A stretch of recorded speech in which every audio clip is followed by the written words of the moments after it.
संध्या की तपस्या, उसके द्वारा भगवान शिव की स्तुति, उससे संतुष्ट हुए शिव का उसे अभिष्ट वर दे, मेरे अतिथि के यज्ञ में भेजना। ब्रह्मा जी कहते हैं, मेरे पुत्रों में श्रेष्ठ महाप्राज्ञ नारद तपस्या के नियम का उपदेश दे जब वशिष्ठ जी अपने घर को चले गए, तब के उस विधान को समझकर संध्या मन ही मन बड़ी प्रसन्न हुई। फिर तो बहस आनंद मन से तपस्विनी के योग्य वेश बनाकर बृहलोहित सरोवर के तट पर ही तपस्या करने लगी। वशिष्ठ जी ने तपस्या के लिए जिस मंत्र को साधन बताया था, उसी से उत्तम भक्तिभाव के साथ वह भगवान शंकर की आराधना करने लगी।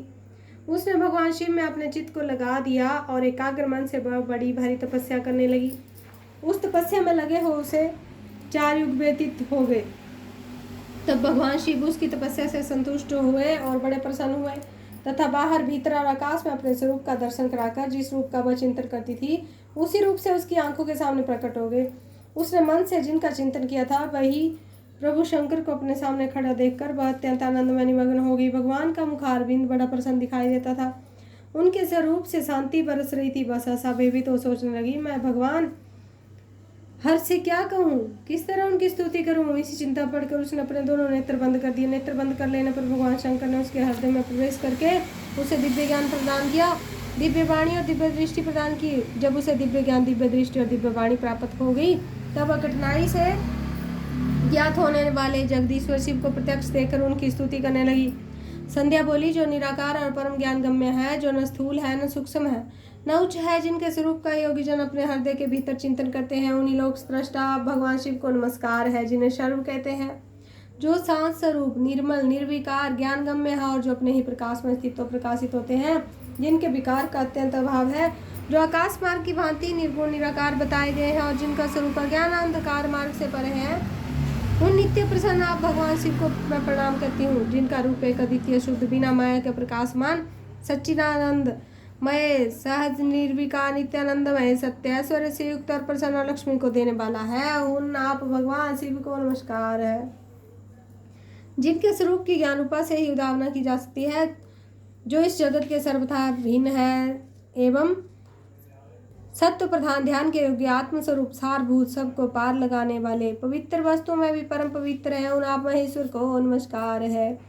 आपका जो स्वरूप शुद्ध मनोहर रत्नमय आभूषण से विभूषित और स्वच्छ कर्पूर के समान गौरवर्ण है, जिसने अपने हाथों में बर अभय शूल और मुंड धारण कर रखा है, उस दिव्य चिन्ह में सगुण साकार विग्रह से शोभित आप वियोग युक्त भगवान शिव को नमस्कार है। आकाश, पृथ्वी, दिशाएं, जल, तेज और काले जिनके रूप है, उन आप परमेश्वर को नमस्कार है। प्रधान प्रकृति और पुरुष जिनके शरीर रूप से प्रकट हुआ, अर्थात वे दोनों जिनके शरीर है, इसलिए जिनका अर्थात रूप व्यक्त बुद्धि आदि से परे है, उन भगवान शंकर को बारंबार नमस्कार है।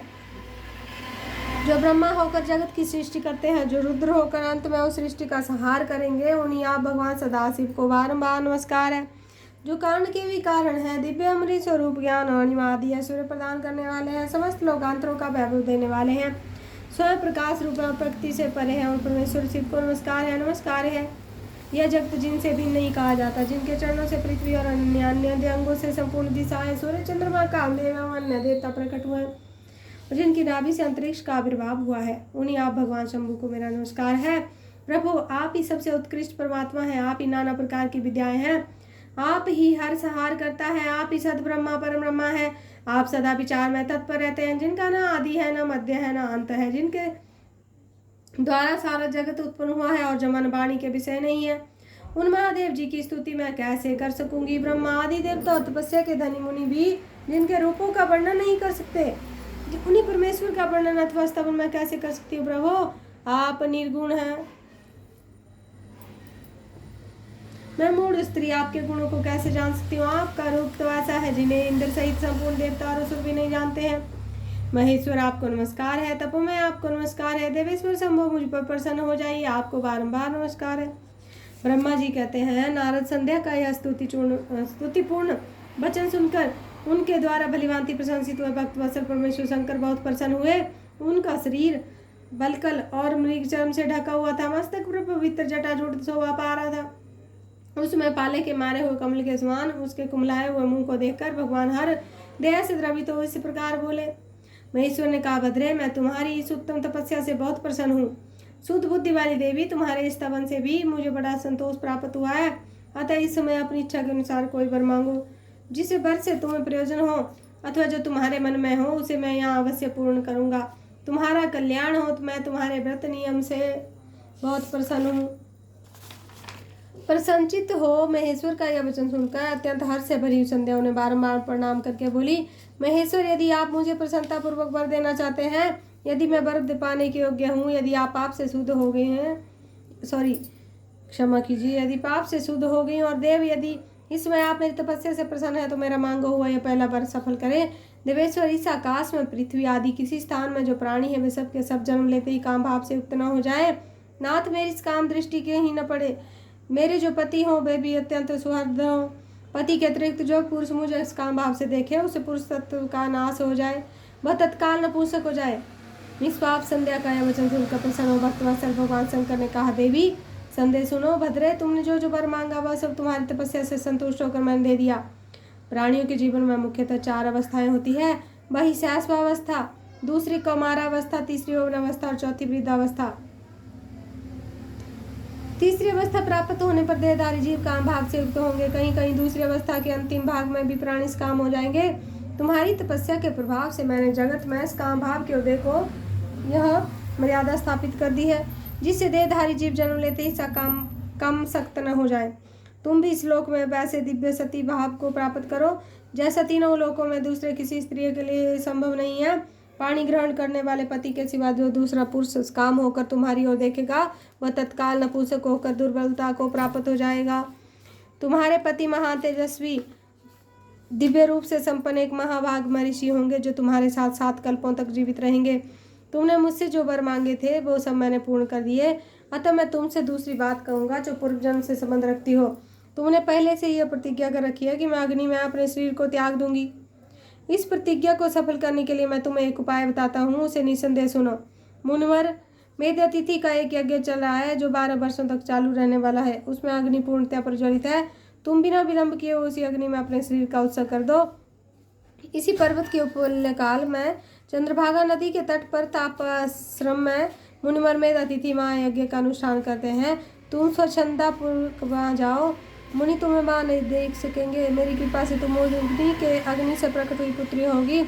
तुम्हारे मन में जिस किसी स्वामी को प्राप्त करने की इच्छा हो उसे हृदय में धारण कर उसी का चिंतन करते हुए तुम अपने शरीर को उस यज्ञ की अग्नि में होम कर दो।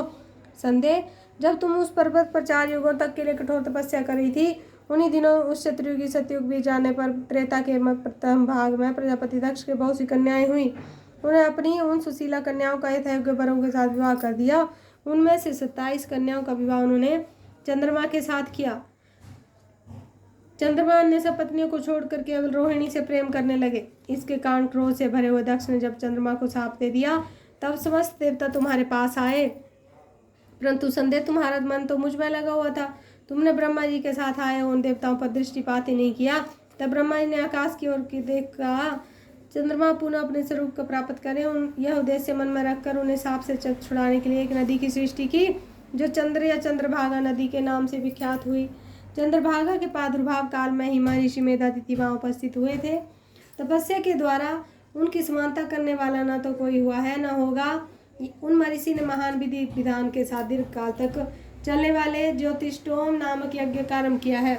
उसमें अग्निदेव पूर्ण रूप से प्रज्वलित हो रहे हैं।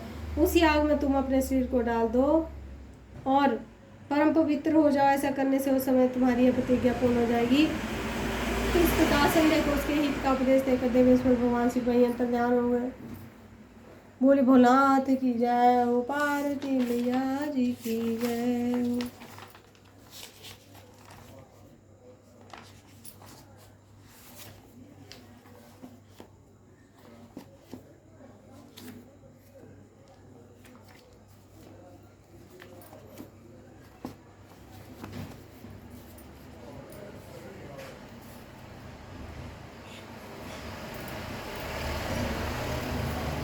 विश्व जल पार्वती की